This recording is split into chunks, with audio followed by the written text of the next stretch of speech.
Kaluwang ng palay, oh. Ganda na. May mga sapaw na. Sapaw ba'y tawag dyan o bunga na, laman?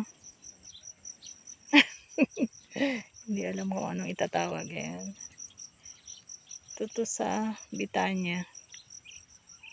Sa kabilang dulo ng bukid. Pero dulo-dulo ang mga bukid namin dito. Ayan. Langgam. Kaganda ng ano. Palay na tanim.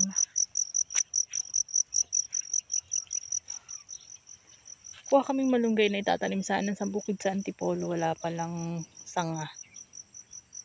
Yan. Puno dito. Puro punong akasya. Malalaking puno.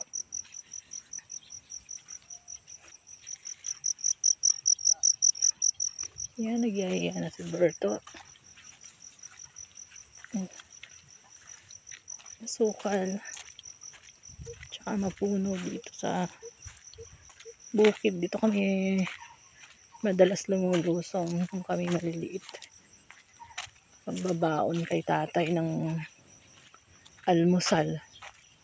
Sobrang layo nito sa baryo. Tapos pagdating namin galing nagbaon, wala pala siya dito. Andun pala siya sa kabilang ilog ng Araro. Di pa kasi uso cellphone nun. Kaya madalas maligaw kami kung saan na siya dadala ng pagkain. Kung dito ba o sa kabilang ilog na naman. Ilog na kasi yan, dulo na yan. Ayun, ang inaantok na vlogger, sabi na naman ni Berto. Siya ang aking #1 na critics eh. Ang puno. Yan. Binibigyan ni tatay yung mga puno na yan, pero nangihinayang talaga ako na maubos ang puno dito sa bukid eh.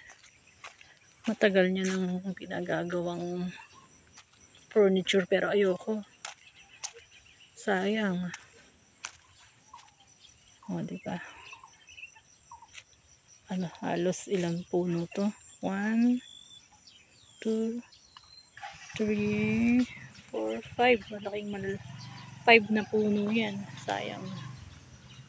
Yun na lang matatandang puno dito. Yan. Pauwi na kami.